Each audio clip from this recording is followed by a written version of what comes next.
राजाधिराज श्री सद्गुरुनाथ महाराज की जय.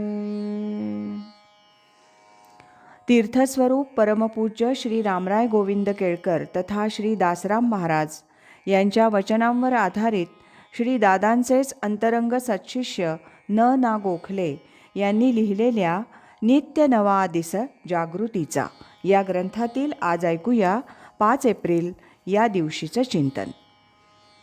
देहसुख हेच जीवनाचं सार सर्वस्व झालं आहे. इंद्रियांच्या पलीकडे काही आहे. इंद्रियांना शक्ती देणारं, त्यांच्यामार्फत दृश्य जगाची ओळख करून घेणारं, त्याचा उपभोग घेण्याची इच्छा ठेवणारं आणि त्याच्या नादाला लागून माणसाच्या आयुष्याचा नाश करणारं मन म्हणून एक घटक आहे. त्याचा संपर्क दोन्हीकडे असतो. इंद्रिय आणि बुद्धी जिकडे जाईल तिकडे त्याला बळ मिळतं. इंद्रियांच्या आहारी गेलं तर इंद्रिय सुखात सगळा काळ घोटाळतं. बुद्धीच्या बाजूनं गेलं तर मग इंद्रियातीत विचारांचा परिणाम घडतो. परंतु सध्याच्या काळामध्ये मनाची बुद्धीकडे धाव घेण्याची किंवा इंद्रियांना सोडून त्यांच्या मागे असलेल्या शक्तीचा शोध घेण्याची त्याची शक्तीच नाहीशी झाली असावी असं दिसतं. मन हे जड अवजड असं दोन्ही आहे. ते 11वं इंद्रिय आहे.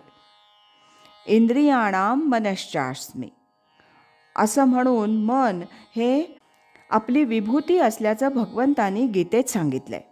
याचं कारण म्हणजे शुद्ध स्वरूपात ते परमेश्वराशी जवळीक साधू शकतं.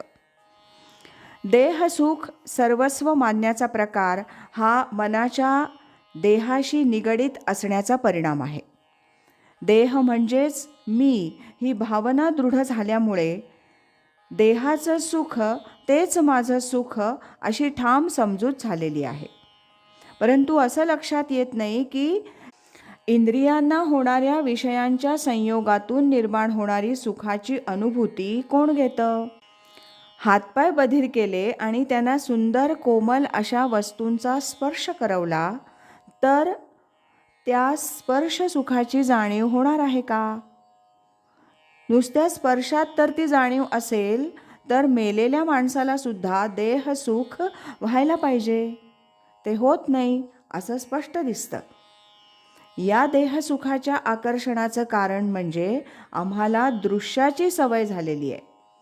कित्येक जन्मांतरीच्या संस्कारांनी ती भावना दृढ झालेली असल्यामुळे त्यातून सुटका होत नाही.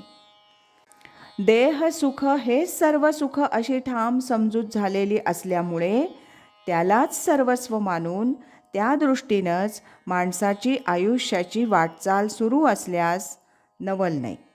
ती कमी व्हायला पाहिजे. आत्मसुख घ्या रे उघडा ज्ञानदृष्टी, वाऊगी चाऊटी नका करू असं तुकाराम महाराज आपल्या 12 अभंगात म्हणतात. त्या आत्मसुखाकडे जाण्याचा मार्ग साधना आणि गुरुकृपा यांचा आहे.